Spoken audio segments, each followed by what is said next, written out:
Hey y'all, what's happening? CEO, blackfolkhotspots.com. As you see on the screen, if you're a black business owner and you're watching this, as we always say, make sure you go create your profile at blackfolkhotspots.com so we can introduce you to our network, which is about 300,000 people, urban professionals across the globe that want to know about your products and services, especially if you guys have been paying attention to anything. There's this big Buy Black campaign. People are starting to finally realize that in order to grow our communities and get the things that we want, we're going to have to start supporting each other. And and it's something that I've been saying since I started Black Folk Hotspots back in not 19, actually 1972, the year I was born, when I was black, so I started. No, but in reality, when I created Black Folk Hotspots back in November 19th of 2008, I've been saying that in the year 2015 through 2016, there was going to be a huge demand. And now we have over 2,200 black business owners as part of our network, the BFHSnetwork.com. And what we do, when you post information, we take the information and we share with other networks. I mean, we share with our we share it with our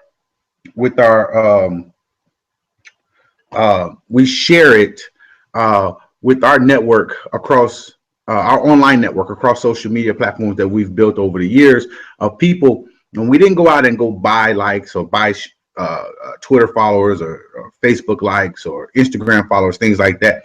People who have liked us because of the organicness of what we post on a daily basis, day in, day out, 24/7. And so basically what you post on Black Folk Hotspots, which is the same things you should be posting on your social medias and on your websites, and then you post on Black Folk Hotspots. And what we do is we take the information, we share with others. And that's how it works.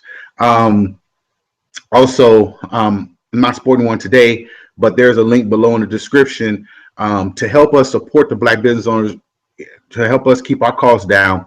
We have shirts that basically say support black business, because we like those statement shirts. We call them statement shirts that make a statement without ever saying a word. Because when you're walking down the street, you're on a train, you're in a meeting, you're on, people see that and they go, it's just a branding campaign just to get people thinking. You get a lot of thumbs up. You get a lot of people asking what type of business you're on, things like that. So a lot of times when you wear those shirts, you always want to make sure that that you got business cards, because people will ask. Every time I've gotten my shirt, when I have my shirts on, and I usually wear them all the time, just not today, I get stopped. I get a thumbs up, and it's not just from black people; it's from white people and other ethnicities as well. Today we're supposed to have one of our guests, one of our members on, because she had a question about how to market products and services that are considered taboo, right? And so because normally I'm able to go off the top of the head with what I've seen over the years that has worked, what I've used for Black Folk Hotspots, and I'll intertwine that as far as in this. But I'm gonna tell you, just Google that title, you'll see a bunch of different things, and it's some things that I would have thought about it once talking to the person, but since she was unable to join us tonight, I'm just gonna go ahead and kind of go into that. Here's a couple different things that I found in the article. Take away the tabooness of it, right? See nowadays you see commercials for KY. That's considered a taboo product, right? But what they do is they actually show some couples, getting in the act and this, that, and the other. And they kind of make it, enjoyable and this, that, and the other. So they kind of took that away from. They just took that edge off. Use humor, if you look at some of the Old Spice commercials or the right guard commercials, those are deodorants. It's not a sexy product, but everyday people need it. And Degree, you look at those ads of the companies that have come before you, and look what they've done to market their brands and do some of the same things. Embrace that it's awkward, right? Embrace that. I mean, hypothetically speaking, if you're selling STD tests, that's a business, but make it, kind of use some humor, but make it, just make it more normal. Like, people actually get these and why you should get these and this, that, and the other. So, same thing with sex toys or anything else. Those are the things that, people use. I mean, people use them or you wouldn't be selling them and it wouldn't be a business for it. But you have to define that market of who wants those, and then, kind of narrow your market down. So if you're selling them women or you're selling them men, if you're selling the women between 35 and 45, stick to that. Find out the things that they like, right? And not just in the hypothetically speaking, in the sex toy side of things, but just find out the things that they, the things that they like, and push that stuff, and then intertwine your product into it, and be catchy. Heck, there's a Viagra commercial on TV that has, it's like Viva Viagra, which is a play off of, Viva Las Vegas, what Elvis used to do. Maybe you can use, Taylor Swift, Shake It Off, or some other song that's hot. Maybe it's Drake's Back to Back, which is nominated for a Grammy. You could take that and maybe, get somebody to sing a catchy tune, just changing the words. Remember who was really good at that, doing those things, like, Weird Al Yankovic. You took Michael Jackson's Beat It and just changed it to Eat It, and it became something that people thought and it stuck in people's head. Those are ways that you can take your taboo product, whatever it may be, and market it to certain things. You also want to have parties and things like that, group parties, because the word to get out, have people invite their friends. They know who use those things because girlfriends talk to each other like that. And, I don't know about the men. I mean, I don't have no boys, no homies that talk to me about sex toys, but I'm sure they're out there. I don't use them, but, I'm sure other people do, and they're out there. So you can have those different, intimate sessions, that wine and cheese meetings, and just grow by having meetings and this, that, and other. That's how you market your products and services. Expect for the things that you do to go viral. Talk about the differences of other things that you're doing in your business. So you take that taboo product or service that you're marketing and that you're selling, and just make it, normalize it. And that's it. It's not rocket science, but like I always say, look at what's already out there. Look at what's already out there, and which is successful, and take those things and flip it. Find a way to fit it into your marketing campaign, and and make sure you're consistent in your marketing campaign, right? So make sure you're posted on Facebook, on a daily basis, or whatever, your Twitter, your Instagram. Put it out there, right? And that tends to work. Plus, people tend to get comfortable with what you're doing. You can use graphics, raise awareness, why these things work, why they don't work, why this product is better than this product. You can have different things, comparison. You can have videos describing them, why, you don't necessarily have to bring a testimonial person in, because maybe they don't want everybody to know their business. But at the same time, you can use what they said in videos that you make and put them on YouTube about, how this was better than something else that they've used in the past, or just some of the features and the benefits, period. And then also, when you're doing graphics and things like that, infographics, whatever it may be, make sure you include the data. And those are some of the things that you can do to basically market your business, your products and services that that you have that are considered taboo, and that will work.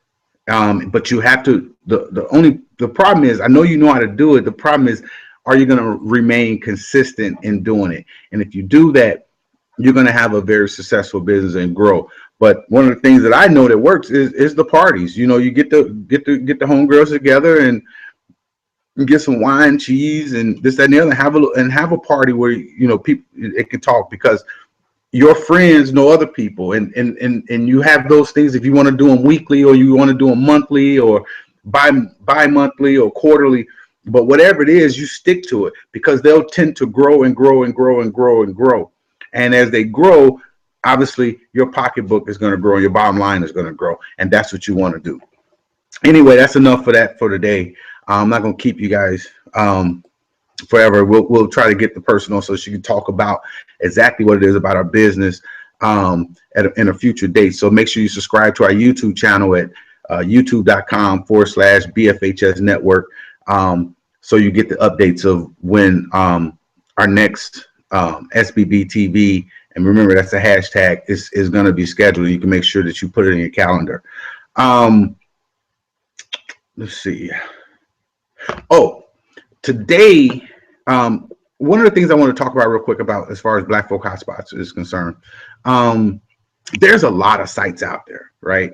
There are a lot of sites popping up on a daily basis. Oh, I'm the newest thing in Black business. I'm going to show everybody what Black businesses are, and this, that, and the other. You know, if you go through, you know, say Facebook.com, Black Folk Hotspots, you look at our Facebook page, we have been pushing Black businesses for 7 years. And over the last 5 or 6 years or so, we have introduced a new Black business every day on average, most times more than once. Also, there are events and things like that as well, because what we want to do is, you know, a person can't support you if they don't know you exist. You know, a lot of businesses, the one thing that I really hate is when, you know, a business that I know of, and I go to their website and it's down, which probably means they're out for the count, because even if they switched, you know, a domain name or shortened their domain name or something like that, they should have had that forwarded. But more times than not, it means that they're out of business, or they didn't switch to something different. And if that's the case, then you need to update your stuff, or you need to forward your old stuff to your new stuff, so that people who are looking for you can find you. All right. When I was in the financial services industry in '99, when I started in '99, and I think I left in like 2003, 2004, something like that. 2005 finally was gone. All the people that I contacted over time, because I was consistent with, you know, with contacting people and following up, to this day, I still get phone calls. This year, 2015, I'll still get phone calls asking me if I'm doing that. Why? Because everybody's not always ready when you want them to be ready, right? But when in time, they're going to remember that, oh, you know what? I know it could be a conversation right now. Somebody having a conversation right now about, you know, how to get more business for their, you know, for their Black-owned business. And somebody is probably telling them, you know what, you should check out Black Folk Hotspots. And then they're going, yeah, they go look at it and go, I'll get to it. I'll fill out all those questions, you know. And that's the biggest thing. People are like, oh, it's an extensive question list, right? You ask questions. Yes, I do ask questions. The first question that we ask is, tell us a little bit more about your business, right? The next question is, why did you become an entrepreneur? The next question is, why did you choose your business niche? The next question is, tell us about your most exciting life experience. The next question is, what's your favorite quote? And then the other question is, what's your website? What's your Facebook page? What's your Twitter page? What's your Instagram page? What's your Periscope or Google Plus or LinkedIn? Why we want to do that? So that we can follow you. We can share your information. You know, not only what you post on Black Folk Hotspots from time to time, we can share, and it'll come through our news feed, so we can kind of keep abreast of what's going on and follow you and share and like your stuff that you're posting, right? Because Marcus Garvey said over 100 years ago, you support those who support you, right? So if you create a profile on Black Folk Hotspots for your business, that's supporting us. And what we're going to do is we're going to support you back. We're going to follow you on Instagram. We're going to, you know, if we see something that you post that kind of catches our eye, we're going to repost that, right? If we see something on Twitter, we're going to repost that. If we see something on Facebook, we're going to repost it, or LinkedIn or Google Plus or wherever it may be. Then we ask, you know, how did you find us? Obviously, and you know, because we want to know. This is online, so a lot of times it's not like a storefront where I can ask a person walking in, hey, how did you find us? But we like to ask that in our questionnaire. And then what made you decide to create the profile on Black Folk Hotspots today? That's information for us, because we need to know. That's how we better the situation. That's how we make things better. That's how we able to help more people out, because now we know why you're doing it, So now, you know, when we're talking and you know, you have issues saying, hey, you know, you had this question, this is one of the things that we can help you with, and this is how we can help you grow your business online. And we know that we want to take some of the work away from you so that you can do more selling the products and making products and widgets. And we want to do a little bit, help you with the marketing side of things. And basically that is it. So, you know, and the reason why we do that is because we don't just want a person inputting their name and an email address and all of a sudden they got a profile, right? We want, when people come to their pages to view, because we've shared your information with our, you know, 300,000 network of urban professionals, we want them to come in and be able to read something about you and be like, ooh, you know what? I wasn't thinking about that, but now I am. Not only that, but then they get a feel for who you are, why you became an entrepreneur. You know, they can see your passion. Why did you choose what you chose, right? And you know, what was your most exciting life experience? Because now you can kind of put a feel. Oh, okay, like this one I'm looking at saying graduating from college with honors was their most exciting life experience. That is cool. That's cool. That's cool stuff right there. You know, I was gonna curse, but I was trying not to. But that really is cool, because that's not something already, you know, people like, oh, well, congratulations, because that's not something that everybody does. What's your favorite quote? You can tell a lot about a person, about the things that they read and things like that, and favorite quotes and things like that. Like, for instance, you know, my quote is CEO BlackFolkHotspots.com is, if you help enough people get what they want, you'll get everything in the world you want. And that was by Zig Ziglar. And why that's so important to me is because the more people that I help, the more people, the better, you know, for me or us as a business that we're going to do. So our goal is to help. And even the Bible says you give, you receive. So our goal is to help as many people as we can. Our goal is actually 1 million Black business owners connected to on Black Folk Hotspots working together, right? And that's just a spiral of money just circulating back into our communities, so that we can grow our communities, we can lower the crime rate and the poverty rates, and increase the educational and just people being able to make it. And that's because there's a direct correlation between those two, low income and high poverty, or low income and high crime. There's a direct correlation between those two, and we want to help bring that down. Anyway, make sure if you're watching this, like I said, subscribe, you know, buy a t-shirt. They go from a t-shirt or a hoodie, they go from $20 to $35 to $25 to $40 or whatever, and it helps support us. Also share this video with your friends, like and share it. Leave a comment in the description below, and check out the featured business owner as well. Anyway, thanks for watching, y'all. I really appreciate you. See you on the side when you create your profile. And even if you're not a business owner, share this video with a business owner. Tell them they need to create a profile at BlackFolkHotspots.com. Peace.